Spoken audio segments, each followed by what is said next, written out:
Welcome to the deep dive, where we take a stack of sources and really pull out those crucial nuggets of knowledge so you can be instantly well informed. Today, we're plunging into the ancient world, a place where promises weren't just, spoken words.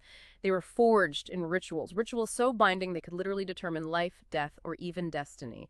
Just imagine making a pact so powerful it shapes the future of entire nations. We're starting with a really familiar biblical story, Abraham's covenant with God from Genesis. But look, this isn't just about scripture. It's a fascinating window into these deep-seated, sometimes kind of surprising human practices from way back when. Our whole deep dive today is drawing directly from Sir James George Frazer's huge work, Folklore in the Old Testament. Specifically, we're digging into Part 2, Chapter 1, the Covenant of Abraham. So our mission really is to unpack the remarkable legal formalities, as Frazer calls them, in this ancient covenant. And we want to reveal how its echoes bounce across cultures and centuries, giving you a shortcut to understanding these deeper currents of human tradition. Okay, so let's unpack this.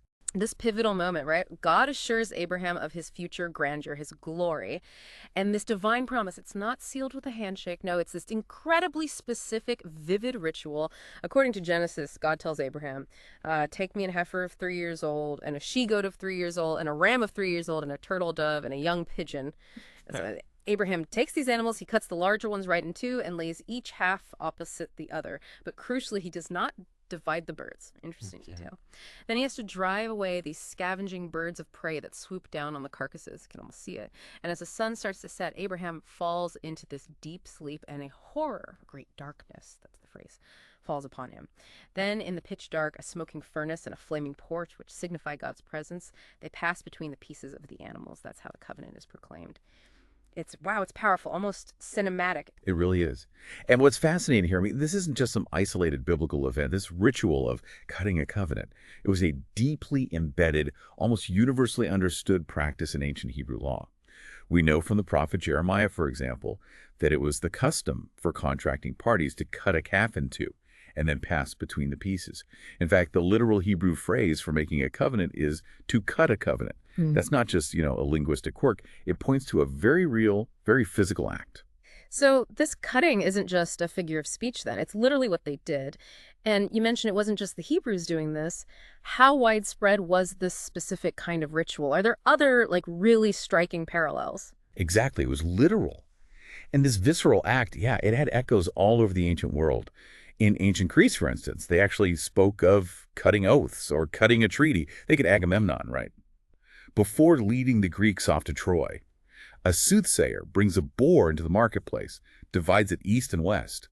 Then each soldier, with his sword drawn, smeared with the boar's blood, passes between those pieces, swearing enmity to Priam. Wow, that's incredibly vivid. So it's like a symbolic thing, aligning their fate with the animal if they break the oath. Did they always have to walk between the pieces? Not always, no.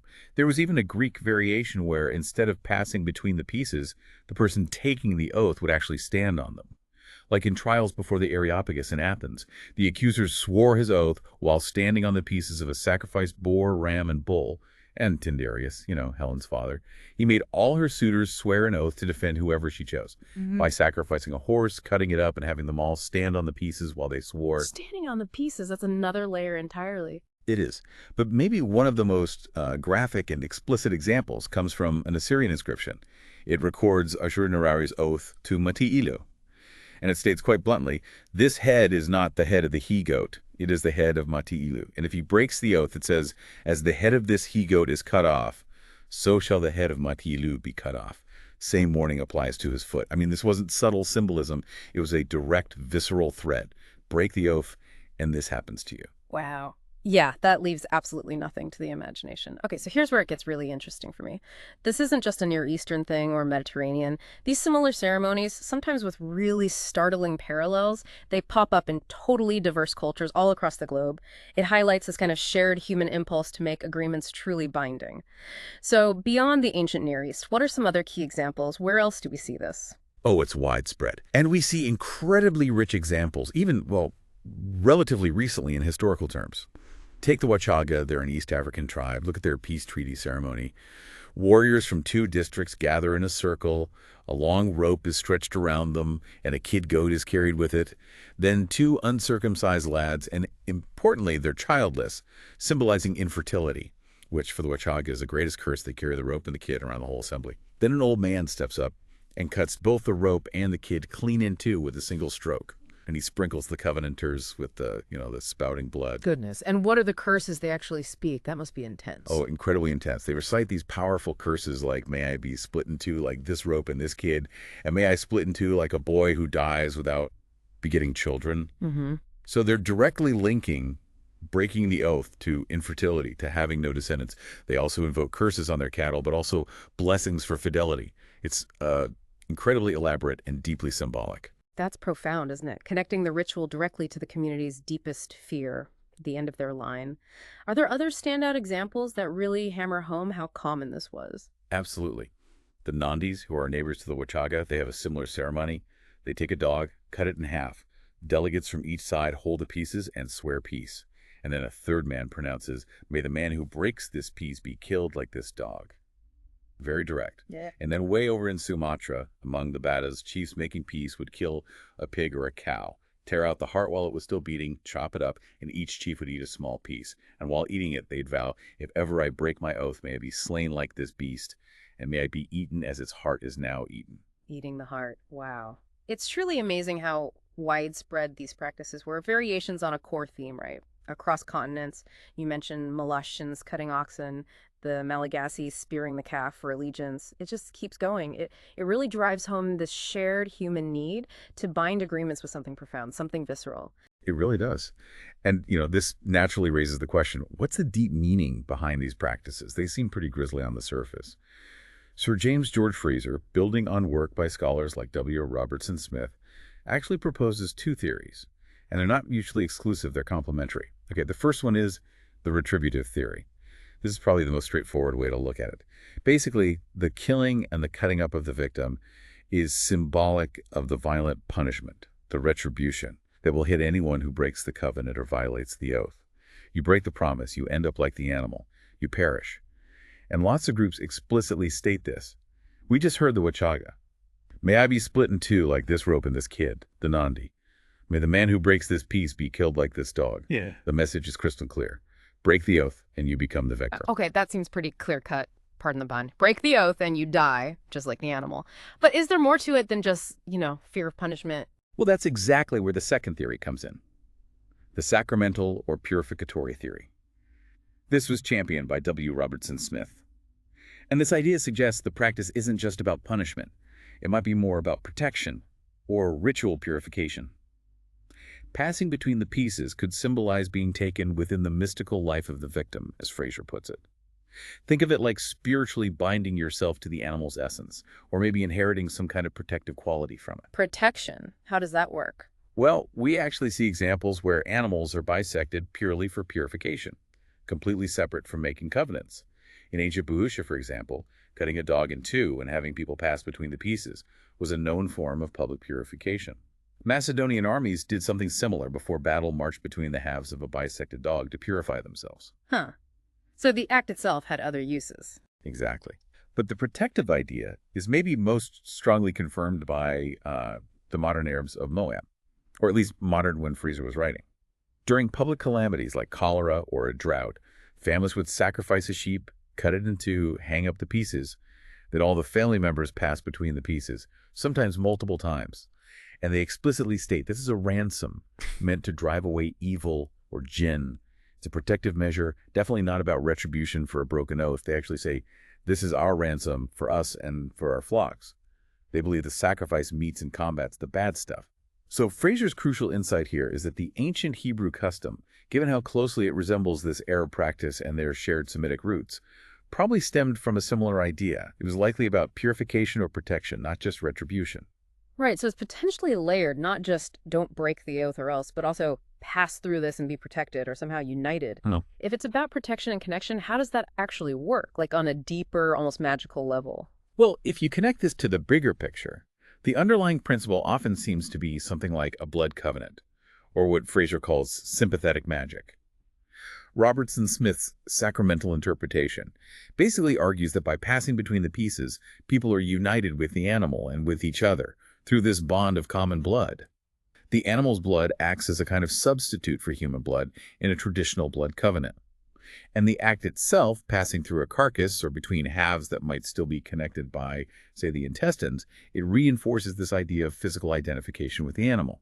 The guts, Frazer notes, could serve to maintain a kind of theoretical unity, even when the body is divided. Okay, so you're identifying with the animal. Why? What's the Yeah. point of that? Well, the ultimate purpose, it seems, is often to endow the human participants with qualities that they believe the animal possesses. Think about the Patagonian Indians. When a child is born, they place it inside the warm, open cavity of a freshly killed mare or colt. Why? Their belief is that this ensures the child will become a great horseman.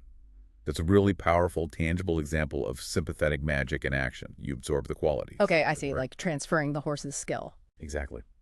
And this idea is vividly confirmed by that Wachaga war baptism we mentioned earlier. Remember the lads, 2 years after circumcision. They gather, oxen and goats are killed, blood collected in an ox hide. The lads make a small cut on their own arms, let drops of their blood fall into the animal blood. Then they take a handful of this mixed blood, swallow it, and get dressed. This creates this incredibly powerful double bond of blood their own, plus the sacrificed animals uniting them as warriors. It's a very clear demonstration of Robertson Smith's common blood theory in practice. Frazer even speculates that maybe eating the victim's flesh and blood, like the Baptists did with the heart, could have been another way to cement this magical bond. So ultimately, Frazer concludes that these two theories, retributive and sacramental purificatory, they aren't contradictory. They're actually complementary. They work together. The cutting signifies the terrible fate for oathbreakers, while the passage signifies identification, purification, and this binding force through magical sympathy. That's a really elegant synthesis, actually. It brings both fear and, well, a kind of mystical connection together. Now let's turn to something particularly dark, but also maybe illuminating, a discovery from ancient Canaan.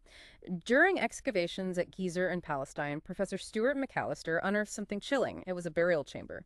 Inside, 14 human skeletons, okay, grim enough, but also, puzzlingly, the half-skeleton of a girl.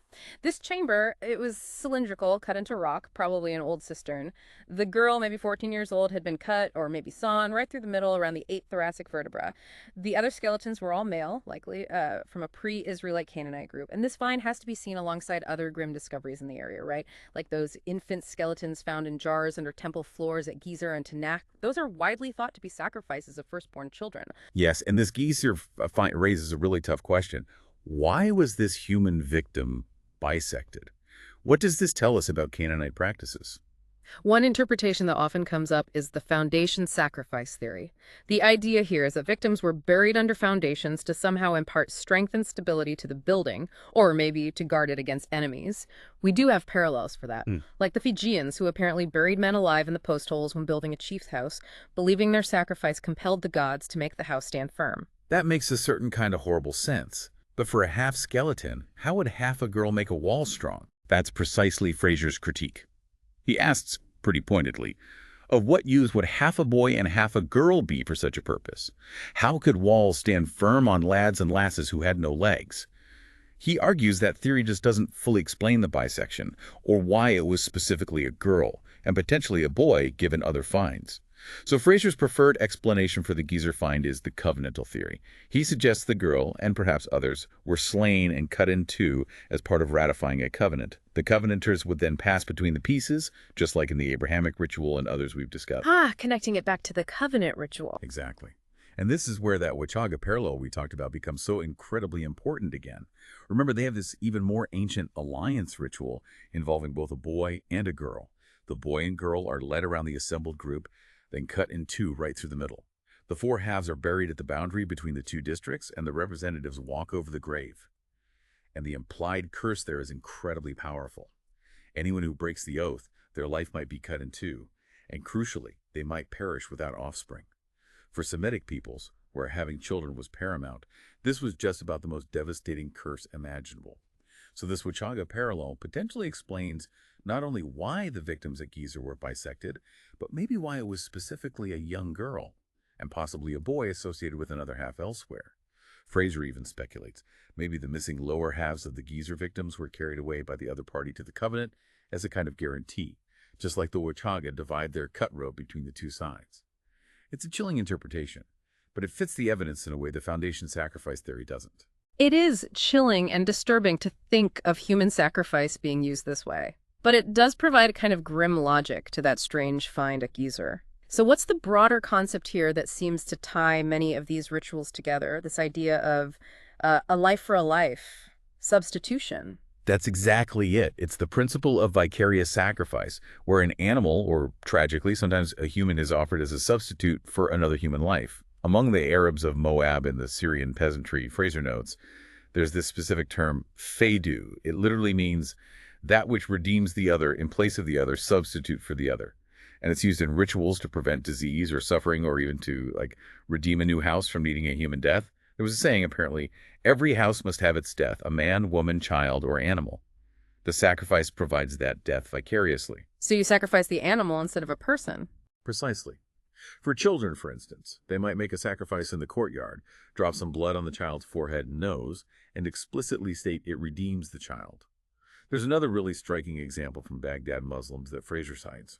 A sick man is stripped to the waist, bathed in the blood of a sacrificed lamb or kid, and then literally wrapped in its warm skin. This ritual physically identifies the man with the animal, really perfecting the substitution, as Frazer puts it. So the idea of passing between the bisected parts of a victim, or being bathed in its blood or wrapped in its skin, it strongly implies that the person identifies with the animal, offering it up to the gods or fate or whatever power as a substitute for themselves. It's a savage and bloody rite, as Frazer calls it, but it strikingly illustrates this profound ancient religious concept. A life offered for a life. The victim takes on the potential negative fate, so the person doesn't have to. What an incredible journey. Deep into these ancient pacts, these primal fears and hopes. We've really seen how Sir James George Frazer's meticulous work, especially in that first chapter of Part 2 of Folklore in the Old Testament, just illuminates the Abrahamic covenant. It shows it wasn't some weird anomaly, but really a thread woven into this huge, vast tapestry of human ritual and belief, stretching right across the globe. Yeah, absolutely. And we've explored those dual meanings, haven't we? How they complement each other. There's the retributive fear, the violent consequences if you break your word, but also that protective, almost magical intention of purification, creating these unbreakable bonds through a shared life force, a shared identification, two sides of a very ancient coin. Ultimately, this deep dive really reminds us how deeply ingrained these ancient ideas are. Sacrifice, substitution, covenant. They're part of our collective human story, aren't they? They speak to these really primal needs for order, for trust, and, for consequence, too. Mm-hmm. And maybe it leaves you wondering, how do our modern ideas about justice or contracts or even just community belonging, how do they echo these ancient, often pretty visceral pacts? What powerful symbols, what unseen forces might still kind of linger in the corners of our own lives, our own agreements, even if we don't cut them anymore? Something to think about. Definitely something to think about. Thank you for joining us on the Deep Dive. We hope you feel a little more well-informed and perhaps, a little more curious about the surprising connections between our present and the really distant past.